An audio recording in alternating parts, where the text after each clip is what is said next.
ఒకటే చెప్తున్నా, ఇద్దరికి మాత్రం నా జీవితాంతం రుణపడి ఉంటా. ఇద్దరికే జీవితాంతం రుణపడి ఉంటా. వాళ్ళకి నేను చచ్చే వరకు కూడా రుణం తీర్చుకోలేనంత రుణం చేయలేనేమో. వాళ్ళిద్దరిలో ఒకరొచ్చి మా అధినేత పవన్ కళ్యాణ్ గారు. తప్పు చేయలేదు వాడు, పక్కన పెట్టండి, విచారణ వివరణ కోరిన తర్వాత తీసుకుందామని చెప్పి పవన్ కళ్యాణ్ గారు ఆ రోజు, అంటే వాస్తవాలు తెలియాలి, ఒక ఆరోపణ వచ్చినప్పుడు ఆ ఆరోపణలు వాస్తవాలుగా తెలుసుకోవాలని చెప్పి పవన్ కళ్యాణ్ గారు నన్ను నమ్మారు. రెండోది మీరు మీడియా. నేను తప్పు చేశాను లేదు మీకు అందరికీ కూడా తెలుసు. మీరందరూ కూడా 20 సంవత్సరాలుగా చూస్తున్నారు ఈ తిరుపతిలో. మీడియా, పత్రికా విలేకరు ప్రతి ఒక్కరికి కూడా పాదాభివందనాలు తెలియజేస్తున్నా, ఇంక్లూడింగ్ సాక్షితో సహా. ఎందుకంటే సాక్షిలో కూడా వాళ్ళ యాజమాన్య జీతం కోసం వాళ్ళు పనిచేస్తున్నారు పాపం. కానీ వాళ్ళు కూడా నా మిత్రులే. సాక్షిలో ఉన్నారు కూడా నాకు తెలిసిన మిత్రులు ఉన్నారు, నా శ్రేయోభిలాషులు. సాక్షి పేపర్లో కింద స్టాఫర్ నుంచి ఇన్ఛార్జీల వరకు నాకు తెలిసిన వాళ్ళు ఉన్నారు. 15 సంవత్సరాలు నాకు అంత మిత్రులే. కాబట్టి వాళ్ళకు కూడా కృతజ్ఞతలు తెలియజేస్తున్నా. అలాగే ప్రతి మీడియా కెమెరామ్యాన్, రిపోర్టర్లు, స్టాఫర్లు, ఇన్ఛార్జీలు, బ్యూరోలు ప్రతి ఒక్కరికి నా పాదాభివందనం. ఎందుకంటే నన్ను నాతో పాటు ఉన్న వాళ్ళు నమ్మలేదు, కానీ మీరు నమ్మారు నన్ను. కిరణ్ తప్పు చేసినా లేదా మళ్ళీ మాట్లాడదాం. కిరణ్ తప్పు ఆరోపణలు మాత్రం వచ్చాయి, అవి వాస్తవాలా కాదా మళ్ళీ మాట్లాడదాం. అతను వాయిస్ వినిపించాలి, అతను ఏం చెప్తున్నాడు వినాలి.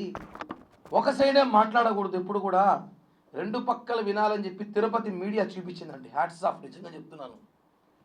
మీరు కానీ లేకపోయి ఉంటే నిజంగా కిరణ్ రాయల్ అనే వ్యక్తి ఈరోజు ఫోటోలు పూలమాలేసి కూర్చునేవాడు. మనము వాస్తవం చెప్తున్నా. అంత ఇబ్బంది పెట్టారు నన్ను మానసికంగా, నా కుటుంబాన్ని, నా చిన్న పాపని, కులాన్ని. 20 సంవత్సరాల తిరుపతి రాజకీయాల్లో కిరణ్ రాయల్ అనేవాడు మాత్రం బలిజోడు. మొన్న వచ్చేసరికి సమస్య వచ్చేసరికి కిరణ్ రాయల్ బలిజోడు కాదని చెప్పి వైసీపీ నేతలు మాట్లాడటం. ఎన్ని విధాలుగా వ్యాపారాలు అంటాడు, ఒకడు రకరకాలుగా అంటాడు. నేను ఒకటి అడుగుతున్నాను, తిరుపతి ప్రజలు కూడా తెలుసుకోవాలి విషయం ఏమంటే, ఒక సామాన్యుడు రాజకీయాలు తిరుపతిలో చేయకూడదా? అబ్బా కొడుకులు, మామ అల్లుళ్ళు, బావ బామర్దులు, అత్త అల్లుళ్ళు రాజకీయాలు చేయాలి. ఒక సామాన్యుడు ఒక రోడ్డు పైన వ్యాపారం చేసుకున్నాడు కావచ్చు, ఏదో వ్యాపారాలు చేసుకున్నాడు కావచ్చు, చిన్నపాటి ఉద్యోగస్తుడు కావచ్చు, వాడు రాజకీయాలు చేయకూడదని చెప్పి రాజ్యాంగం ఉంటే చెప్పండి రా బాబు, రాజకీయాలు ఆపేసేది వ్యాపారాలు చేసుకుంటాం. రాజకీయాలు చేయని ఖచ్చితంగా వస్తే మానసికంగా మనిషిని తొక్కుతారా?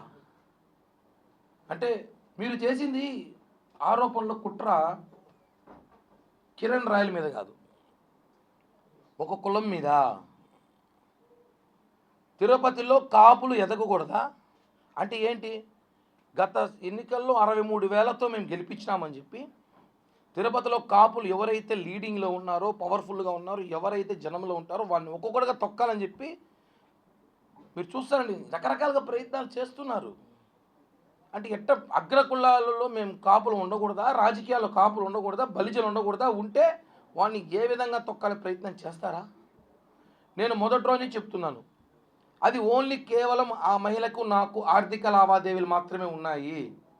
అందరికీ ఇప్పుడు ఇక్కడ ఎంతమందికి అప్పులు, మీకు అప్పులు లేవా? ఈ తిరుపతిలో ఎవరికి అప్పులే లేవా? అందరూ నిజాయితీగా డబ్బులు తీసేసుకుని పర్ఫెక్ట్గా కట్టేవాళ్ళు చెప్పండి, సన్మానం చేస్తే ఇంటికి వచ్చి. అప్పులు, ఆర్థిక లావాదేవీలు, వ్యాపారాలు వేరండి. దాంట్లో ఉన్న లావాదేవీలు, గొడవలు జరుగుతాయి, డబ్బులు తీసుకున్నప్పుడు జరుగుతారు. తీసుకున్నప్పుడు ఒకరోజు సమయానికి ఇవ్వలేకపోతాం, ఒక నెల ఇవ్వలేకపోతాం, ఒక సంవత్సరం ఇవ్వలేకపోతాం. అది ఆర్థిక లావాదేవీలు తీసుకొచ్చి ఆ మహిళని పాపం రాజకీయ నాయకులు వాడుకోవడం కరెక్ట్ కాదని మొదలై చెప్పాను నేను. ఒక అమ్మాయిని రాజకీయాలు లాక్కండి, అది ఆర్థిక లావాదేవీలు మేము సెట్ చేసుకుంటాం, మాట్లాడుతున్నారు, సెటిల్ అవుతుంది. అంతేగాని ఆమెను తీసుకొచ్చి నువ్వు ఇలా చెబితే మేము డబ్బులు నీకు ఇస్తాం, నువ్వు ఇలా కిరణ్ రాయల్ పైన మాట్లాడితే నీ ఆర్థిక ఇబ్బందులు తొలగిస్తాం, కిరణ్ రాయల్ మానసికంగా ఏడిపిస్తే నీకు సెటిల్ చేస్తాం, నీ కొడుకు సెటిల్ చేస్తాం అని చెప్పి రాజకీయ ట్రాప్లో ఆమెను ఇరికించాను. గతంలో చెప్పా, ఇప్పుడు చెప్పా, ఇక చెప్పను కూడా, ఎందుకంటే ఆ ఇష్యూ క్లోజ్ అయిపోయింది కాబట్టి.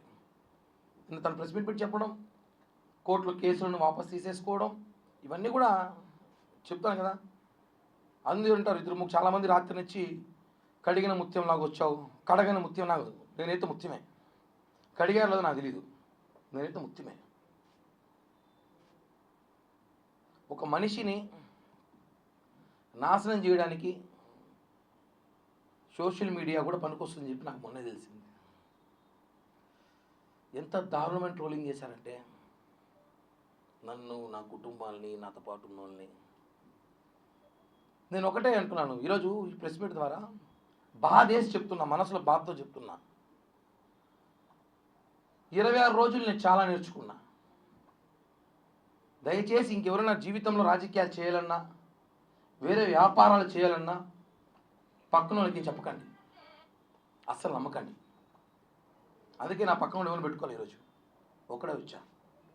నమ్మకండి, చెప్పకండి, తప్పు. ఎందుకంటే 26 రోజులు నేను చాలా తెలుసుకున్నా.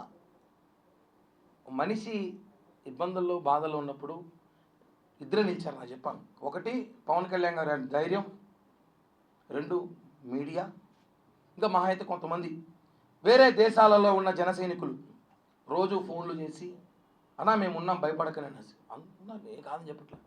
ఇక్కడున్న కొంతమంది జనసేన ఉన్న అందరూ ఉన్నారు. అంటే ఒకరు వచ్చి చెప్పేస్తే దాన్ని నమ్మడం అంత ఈజీ కాదు. దాని వాస్తవాలు తెలుసుకోవాలి. ఒక అడ్వకేటో ఎవరో ఉన్నాడు మొన్న, ఆయన ఈ ఇష్యూలో అతను ఒక ఆయన అడ్వకేట్ లాంటి వాడు, అడ్వకేట్ అది కాదు, అతని పేరు కూడా నేను చెప్పను, ఉప్పల్ బాలంటాం మేమందరం. అతను ఇప్పుడు ఒక సమస్య వచ్చిందండి మనకి. ఆ సమస్య అడ్వకేట్కి చెప్పుకుంటాం, సార్ నాకు ఇలా మోసం జరిగింది, ఇలా నాకు అన్యాయం జరిగింది, నాకు డబ్బులు రావాలంటే తను ఏం చేయాలి? కోర్టులో పిటిషన్ వేయాలి, కోర్టులో వాదించాలి. సాక్షి టీవీ, సాక్షి పేపర్లో కాదు. తను ఏం చేశాడు? కిరణ్ రాయల పైన ఆరోపణలు ఉన్నప్పుడు నువ్వు ఆరోపణలు కోర్టులో చూపించు, అంతేగాని డిబేట్లు పెట్టి నీ పబ్లిసిటీ పిచ్చి కోసం నన్ను వాడుకోవడం కరెక్ట్ కాదు. నీ మీద కేసేస్తా, తిప్పిస్తా తిరుపతికి. ఛార్జీలు కూడా నేనే పెడతాను నీకు, అప్ అండ్ డౌన్ ఛార్జీలు కూడా తిప్పిస్తా. సాక్షి మీద కూడా కేసు వేస్తున్నా, చెప్పాను, ఆల్రెడీ చేశాను. ఒకటండి, ఒకరు వచ్చి